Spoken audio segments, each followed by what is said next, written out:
Subtítulo: Dios manifiesto en la carne.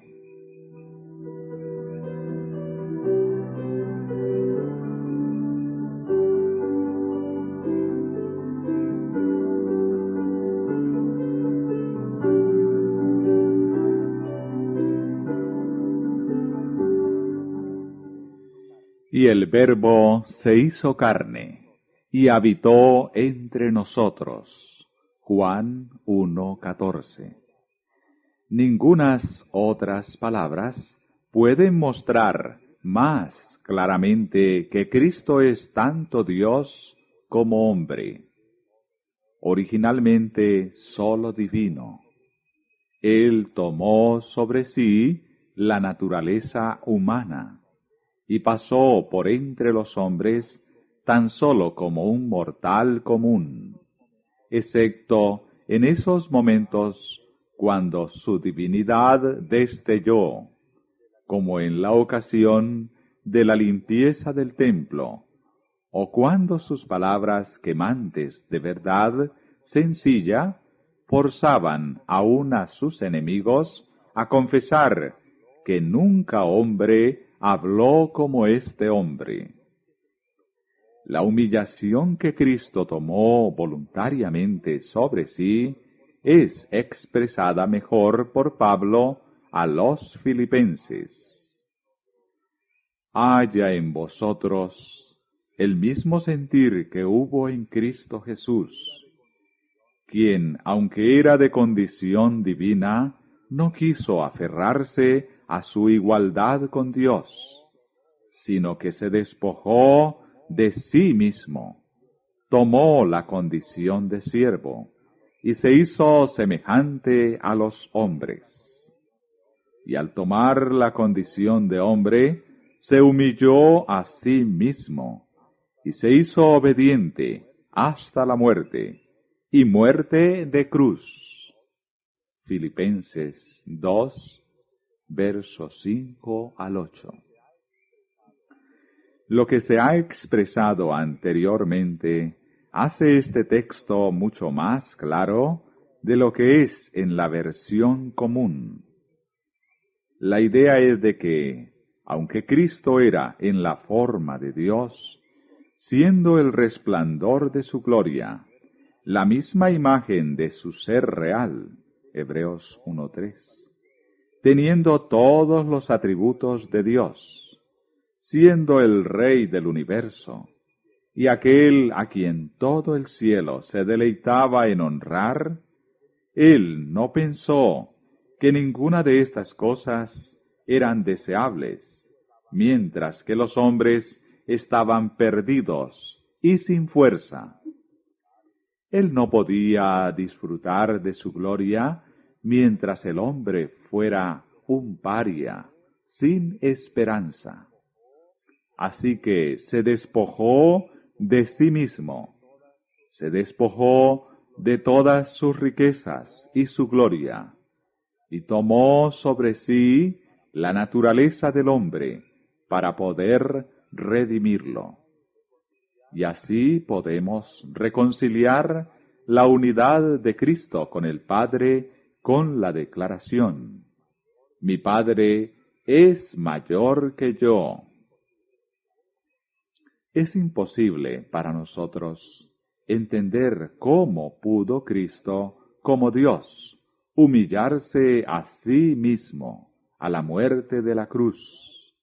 Y es peor que inútil para nosotros especular al respecto.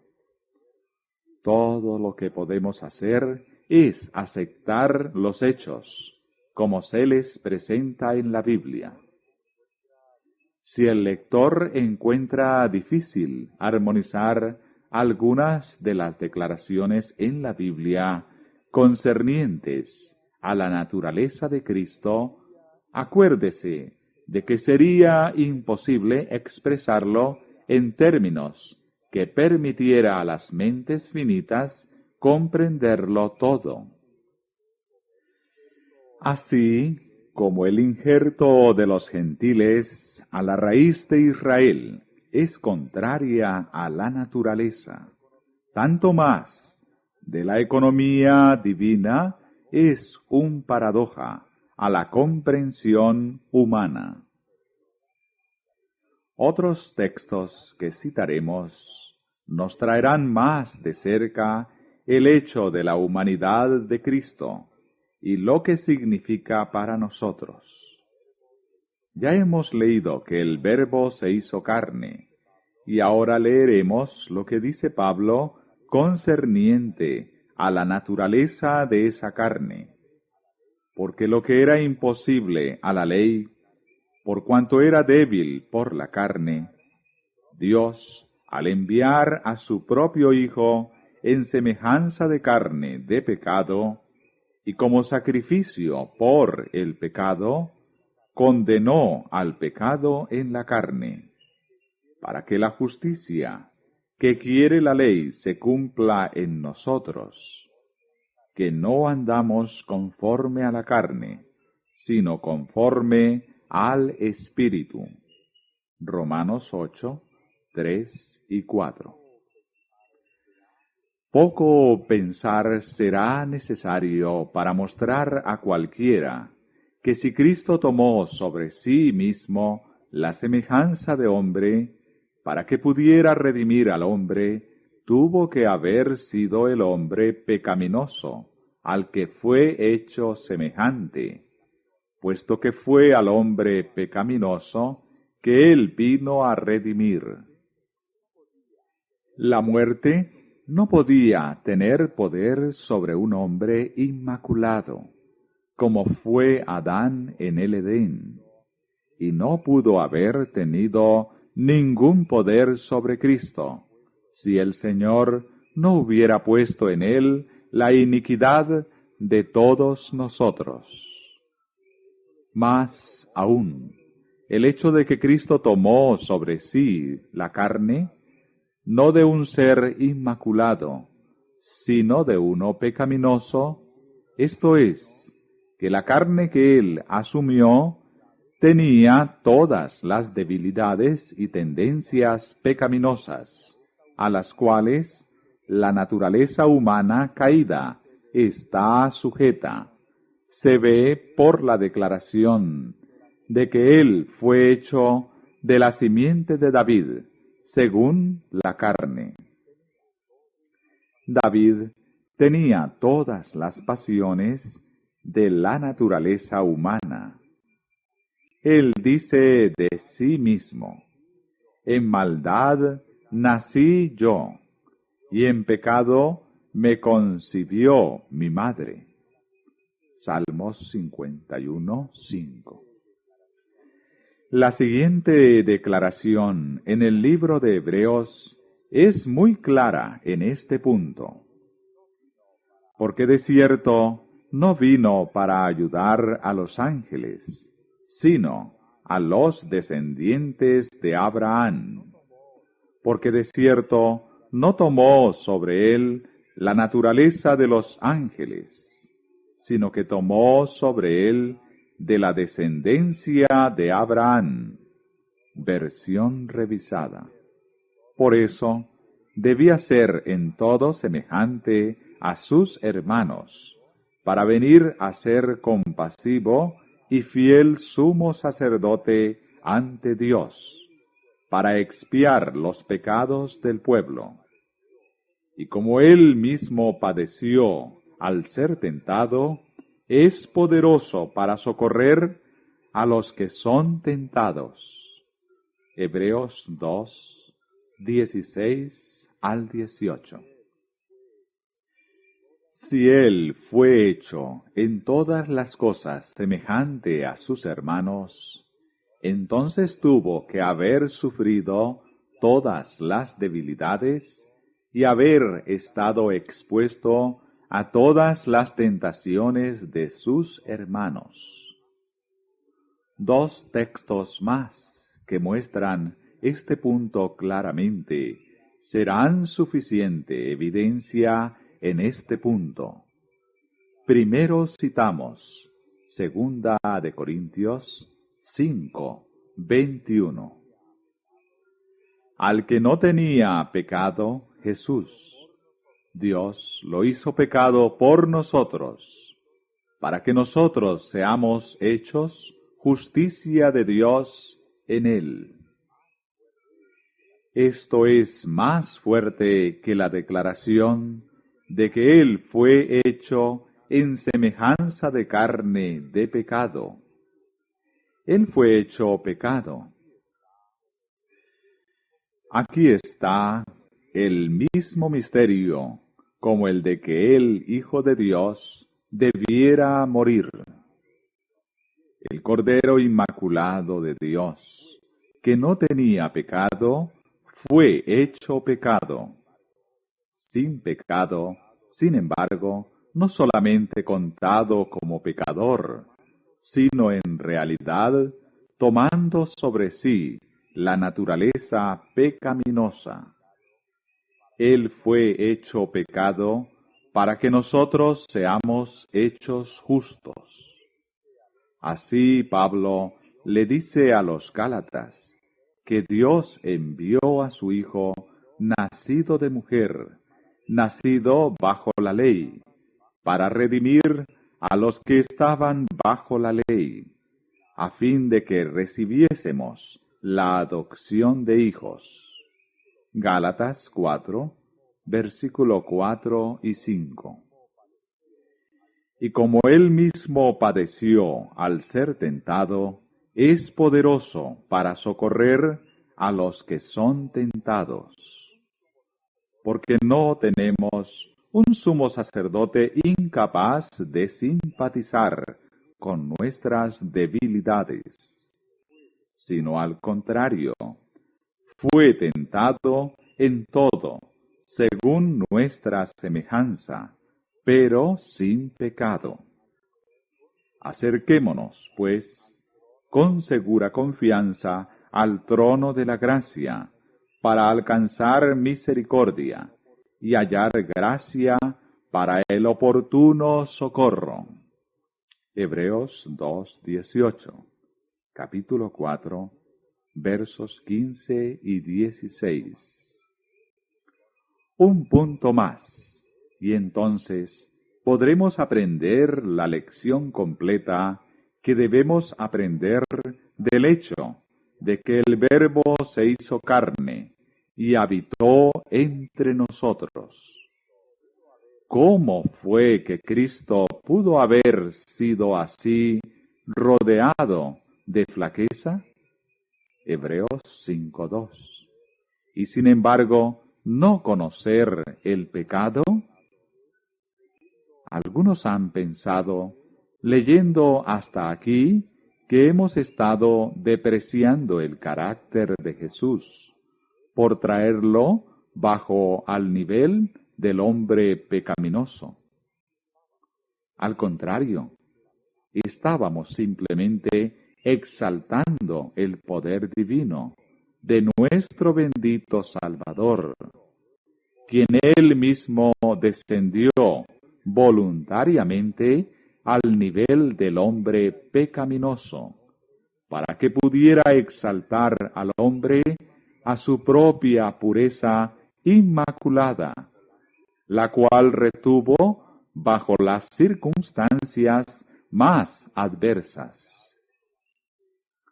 Su humanidad solamente veló su naturaleza divina, por lo cual estaba conectado inseparablemente con el Dios invisible, y que fue más que capaz, con todo éxito, de resistir la debilidad de la carne.